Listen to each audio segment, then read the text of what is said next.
Big changes are on the way for Greensboro Police Headquarters. Chief John Thompson is stepping down. Hi there, I'm Ben Briscoe with WFMY News 2. Chief Thompson took over in December of 2022, and since then, he's had quite the tenure here in Greensboro, reducing violent crime and leading the department through some of its darkest days with the death of not one, but two officers. Before he steps down at the end of the month, we sat down with Chief Thompson to talk about his time here in Greensboro. Chief, thanks so much for making time to talk with us today. We really appreciate it. Absolutely. So when you took office, violent crime was on the way up. But since you've been here, it's gone down 12% in Greensboro. What do you think was the biggest factor leading to that success? I think it's, we have a phenomenal amount of leadership in our organization. And that leadership was really given the opportunity to be innovative and to approach things differently. And so it really made it easy for me as a chief to look at my command staff and say, go out and figure out how to do this better, figure out how to do this differently. And I think they did that. They have new programs, new ways to engage, things to address crime that we haven't historically done, and I think the results show that they were effective. You talk about doing it differently. What's the biggest change you've made? So I think there's, and from my perspective, I think there was kind of two changes. One was that I did let my leadership lead, and so I didn't feel like it was necessarily all on my shoulders to figure everything out, and that I think was significant, not only in the successes we've seen over the last 3 years, but I think we have set the department up to be extremely successful going forward. So other than that, I think we kind of had a little bit of a cultural shift around utilizing what we refer to as professional staff, employees, and resources. And so the BHART team, which was started under Brian James and continued through my tenure using crisis counselors for mental health calls. We established our GMAP team, which is Greensboro Motorist Assistance Patrol Team, that respond to handle traffic crashes throughout the city, as well as really utilizing our professional staff employees to support our sworn side. And so that has allowed our sworn officers to focus on what we need them to be doing, and that's addressing crime. Does that mean that they have more time on the streets, walking the neighborhoods? Yeah, absolutely. That's the thing, that it's not just about enforcement. It's not freeing up time for officers to go out and necessarily write more tickets or arrest more people. Engagement has been, I think, a core function of the department for many years, and we have an Office of Community Engagement, and just found out last year our department had almost, I believe, 600 different engagement opportunities in our community, from everything from a small community meeting to 2,000 or 3,000 people that showed up at a trunk or treat here at headquarters. So it shows how important that engagement is, and that's a departmental philosophy that's expected from my role as chief all the way down to the rookie officer on their first day. The mayor has said one of your biggest strengths is building those community relationships. How do they help bring down crime? The community has to trust the police department. They have to have faith in the police department that we're out there doing what's best for the community, with the community input, with community guidance. And so if you don't have that relationship, you're not going to have trust. You're not going to have the ability to engage with the community, and they're not going to feel like they're going to be able to call the police department and actually have officers or employees show up that want to serve them. And so really the basis of that relationship is what allows us to be successful. What do you think has been the biggest success of your time here? Oh, that is a great question. I think when I took on the role as chief of police, we had a few significant issues we were facing. We were facing rise in violent crime.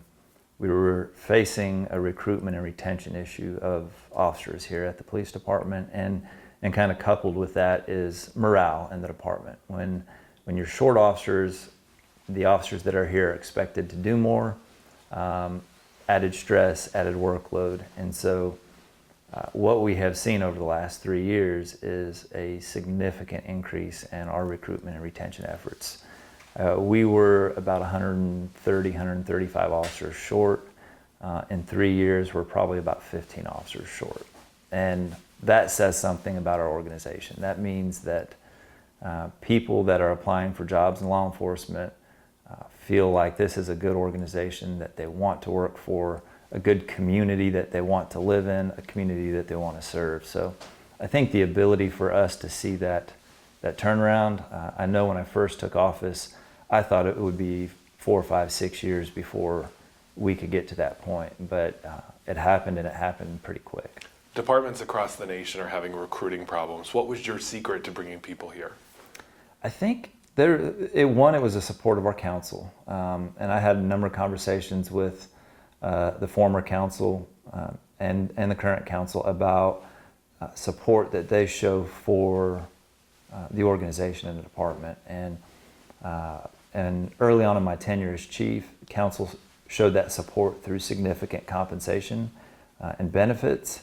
And so officers felt like, people that came here felt like I can be a police officer and I can pay my bills. And that's huge. You don't want to have to worry about if I can afford daycare or if I can afford rent and do a job that I love. And so the compensation really helped to let employees know that they can come here, they can have a career in law enforcement, and they can support their family.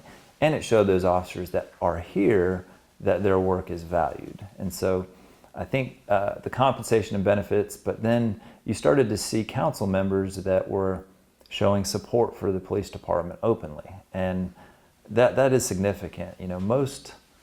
Most people that get into law enforcement do not get into it for the money. If they do, I think they're mistaken.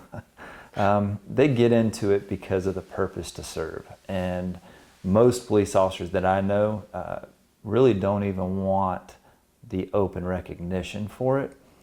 But there is something, I think, in all of us that want to know that what we're doing is important and is supported by our community. And so having that recognition by city council, having that recognition by community, we have a phenomenal police foundation that supports us, really goes a long way to not only bringing people to the organization, but keeping them here. Speaking of not wanting recognition, I've heard from multiple of your staff members that you are one of the most humble leaders this department's ever had. Why is it so important for you to lead with humility? I don't know. I think,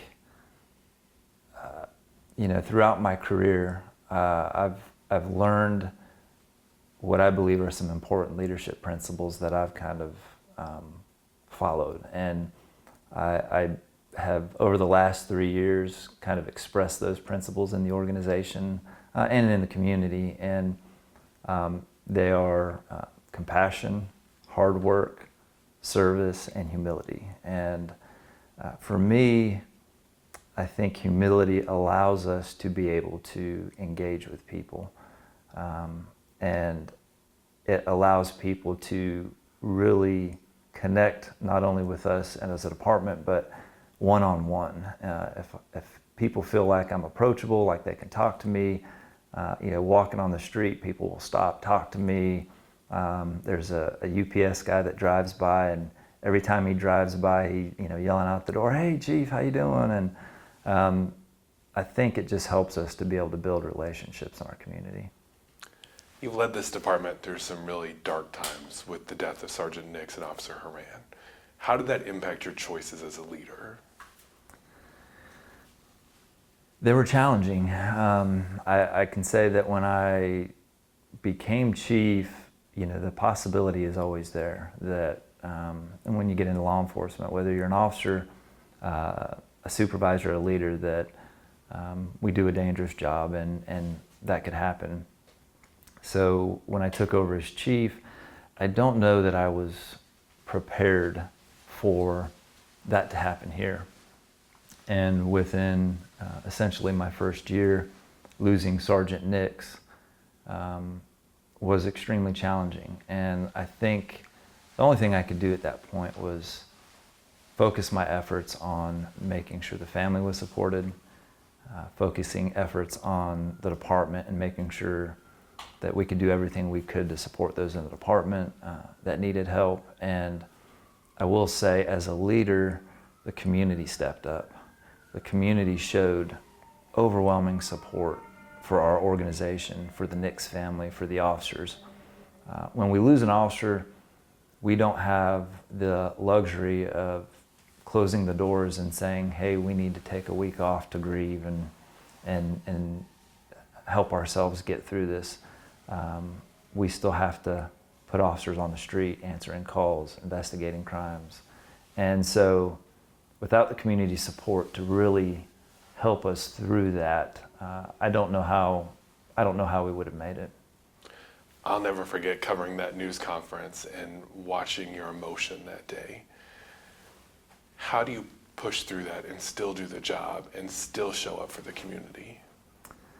Yeah, I think, at times you have to understand, at least from my perspective, you kind of understand the role that you have to play. And one thing you learn young as a law enforcement officer is that you will deal with a lot of emotions throughout your career. Your own emotions of those around you, and you really have to kind of build your own awareness on how to work through those emotions, because you're in the middle of a domestic situation. You can't break down and let your emotions overtake you, let it make decisions for you and things like that. So I had to really kind of rely on the 25 years of experience up to that point to help kind of guide me through that process. Speaking of emotions, what's been your happiest moment as chief? I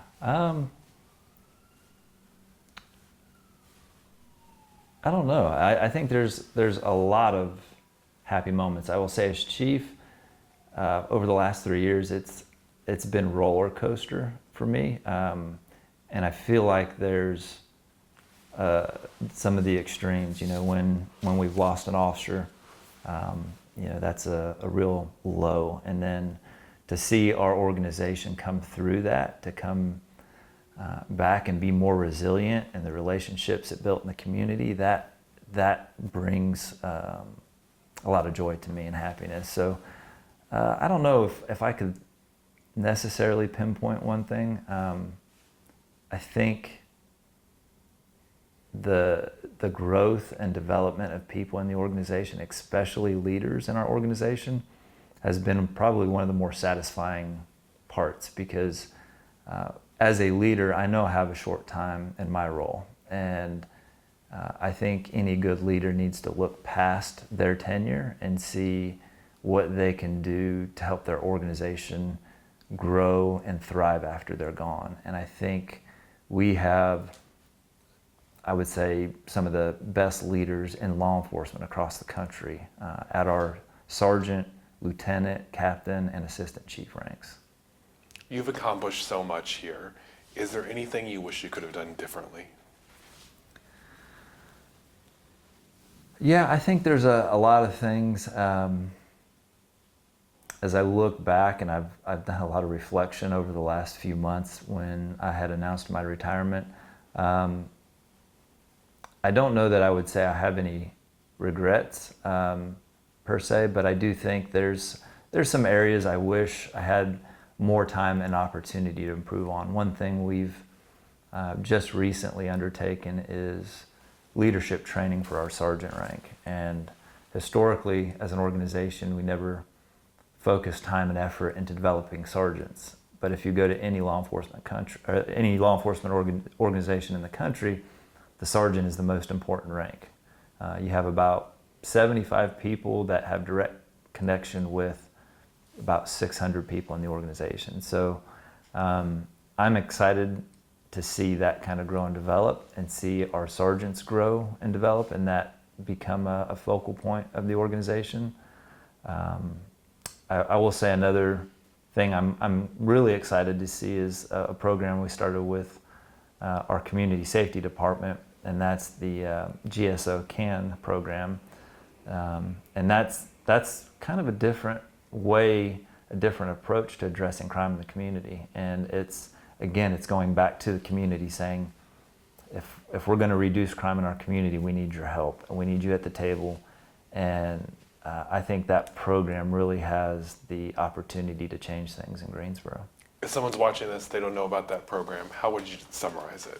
So basically it's, so GSO CAN is Greensboro Collaborative Action Network.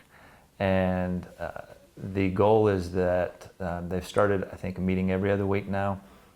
It will get to a weekly meeting where the police department shows up. We have anybody from the community, any of our community partners, anybody that wants to be invested in addressing crime in the community.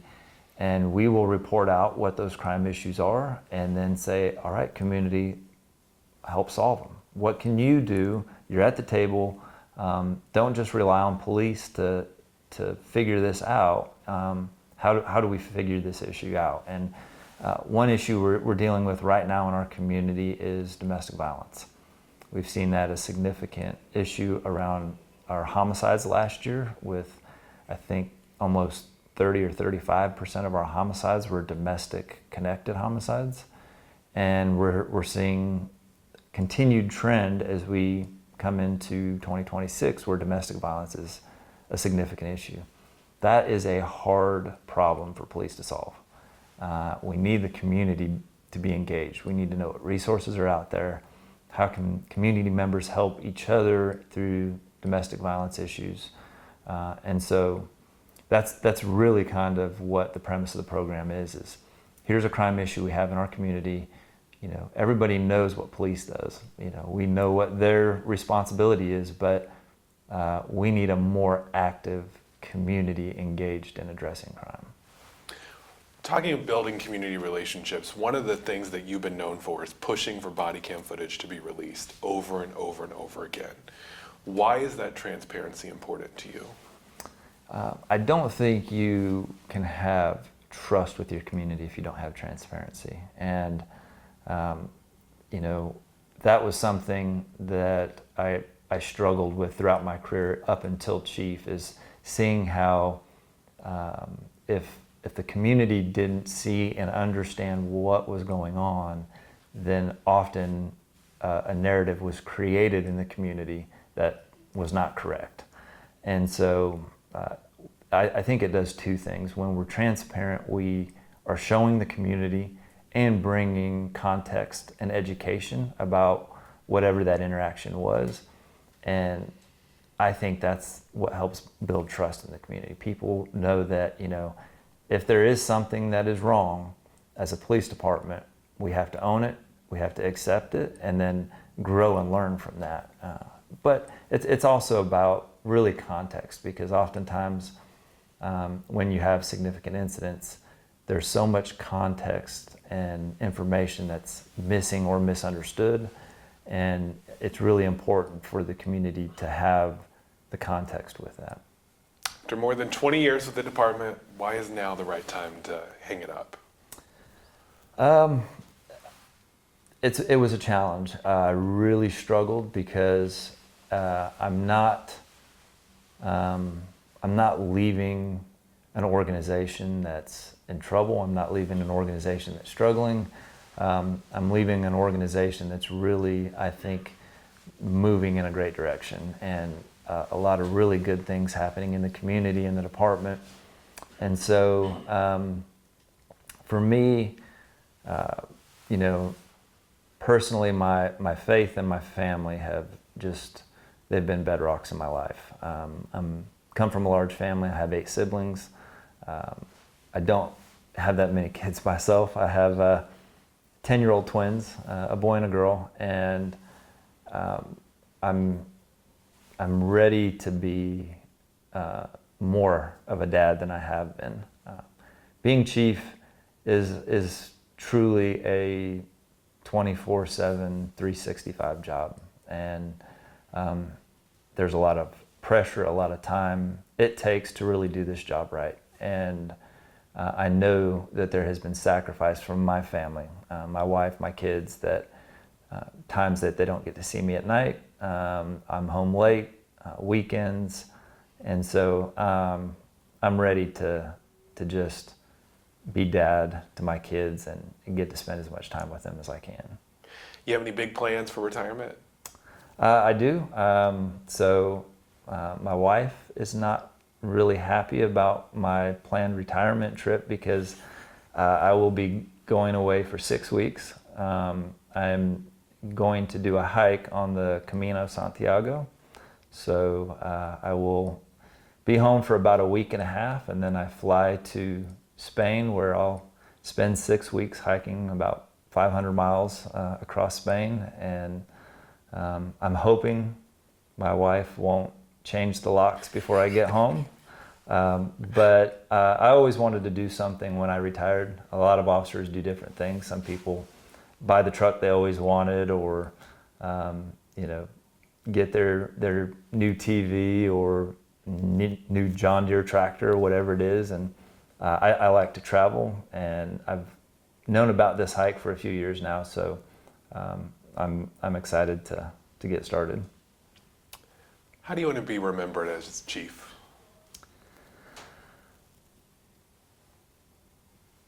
I hope that people remember me as a person who was the chief. Like, I hope people know and were able to connect with me on a personal level. And once they got to know me, once they talked with me or had spent time with me, they saw a little bit about the person that I am, and that I had this amazing opportunity to lead the Greensboro Police Department and this incredible organization. And I hope that's what people will take away. Well, thank you for your decades of service to all of us. We appreciate it. Thank you. I appreciate it.